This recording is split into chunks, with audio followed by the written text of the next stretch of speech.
আল্লাহ রাসূল বলেন 5 ওয়াক্ত সালাত যারা আদায় না করবে এদের ভয়ঙ্কর শাস্তির মধ্যে 3টা ভয়ঙ্কর শাস্তি হলো এই, মরণের সময় এমন কঠিন পিপাসার্ত হবে যে পিপাসার কারণে দুনিয়ার সমস্ত পানিও যদি পান করানো হয় এরপরেও তার পিপাসা মিটবে না।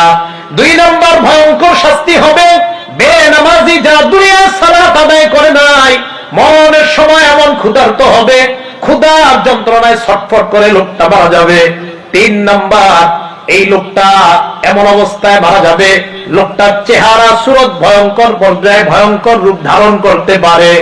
কবরের মধ্যে রাখার পর 1 নম্বর কবর তাকে চাপ দিবে, এমন জোরে চাপ দিবে হাত্তা তাখতালিফা আযলাউহু, তার ভিতরের হাড্ডি একটা আরেকটার মধ্যে ঢুকে যাবে। 2 নম্বর, ওয়াসাল্লাতু আলাইহি ফিল কবরি সুবান, কবরের মধ্যে ভয়ঙ্কর সাপ দেওয়া হবে। এই সাপ বেনামাজির সাথে কথা বলবে, বেনামাজিকে বলবে আমার রব্বি আন আদরিবাকা আলা তাদঈ সালাতিল ফজরি ইলা যুহরি, আল্লাহ আমাকে বলছে ফজর না পড়ার কারণে যোহর পর্যন্ত তোমাকে দংশন করার জন্য।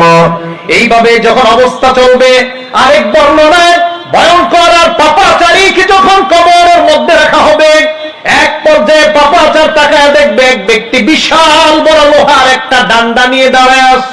আল্লাহর নবী বলেন এমন আঘাত করবে